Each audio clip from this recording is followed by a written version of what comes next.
The journey of roots, conditions, and self-realization. Hello, it's a pleasure to dive deep with you into this valuable document from the Australian Buddhist Association. The core of this material is an exposition on the spiritual roots of sentient beings and the path to their salvation, or duhua in Chinese. Today, we'll thoroughly sort through it, hoping to offer you some insights. 1. Roots and conditions, the uniqueness and interconnectedness of the self. The document begins by emphasizing a core idea. Although we all live in an interconnected world, our inherent qualities, our roots, are unique. This root nature is inborn, and even children from the same parents can have vastly different roots. But we are not islands. Through various good and bad conditions, we are woven into a vast network of relationships. This unique root nature, combined with our interconnected conditions, forms our very existence. Understanding this is crucial, as it is the foundation for all subsequent discussions. 2.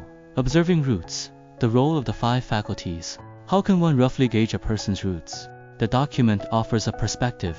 Observe whether they possess the qualities of the 5 faculties. This may sound technical, but it's quite practical, referring to 5 internal strengths. Faith, believing in the nature of things or the teachings presented. Diligence, persistently learning and practicing. Mindfulness, keeping what is learned firmly in mind and focusing on it. Concentration, the ability to stabilize beliefs and knowledge, not easily swayed. Wisdom, not only understanding, but also skillfully applying what is learned in life. These 5 qualities are interdependent and form one's internal potential. The document specifically highlights that the key to wisdom is application. No matter how much you've learned, if you can't apply it in real life, you don't truly have wisdom. For example, some people are skeptical from the start when taught something new, showing a lack of the root of faith.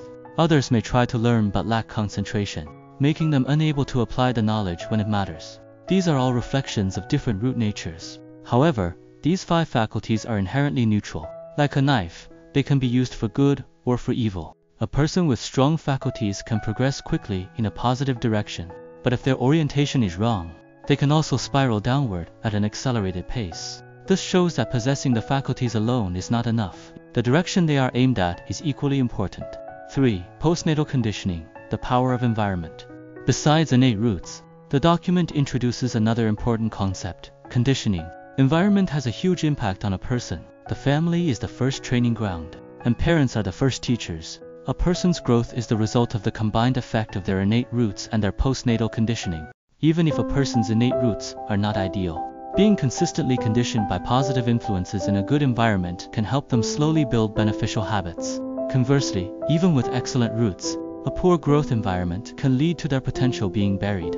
Therefore, to truly understand a person, one must consider both their innate roots and their acquired conditioning. 4. The path to salvation, the precision of the rose. So, if you want to help others become better, or practice salvation, how should you do it? The document stresses that this must never be a one-sided or forceful act. You can't use a one-size-fits-all approach. Instead, you must be precise.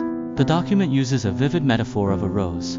You must treat people like a rose, clearly distinguishing between the beautiful qualities represented by the petals and the hurtful traits represented by the thorns. Your goal is to help them prune those thorns while nurturing the beautiful petals. To be precise, you need to understand their desire and methods. Understanding desires. Get to know a person's interests and even their seemingly negative habits. This is not about condoning them, but about understanding the driving force behind their actions to find the right entry point. For example, with someone who overeats, don't just forbid them. Gently introduce health knowledge while they're eating. When they genuinely feel sick from overeating, they might be more receptive to your suggestions. This process requires great patience and companionship. Understanding methods. Understand how a person does things, even their methods for wrongdoing. This helps you find the right leverage point to turn them around and can reveal their potential.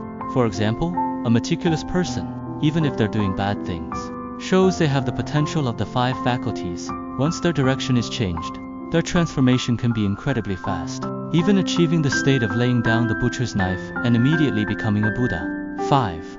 Self-realization, sentient beings, save the Bodhisattva. In the process of helping others, there's an interesting perspective. Who is ultimately realizing whom? The document suggests that sentient beings save the Bodhisattva. This means that the guide or helper, in the effort to find effective methods, must observe diligently, put in effort, and offer companionship.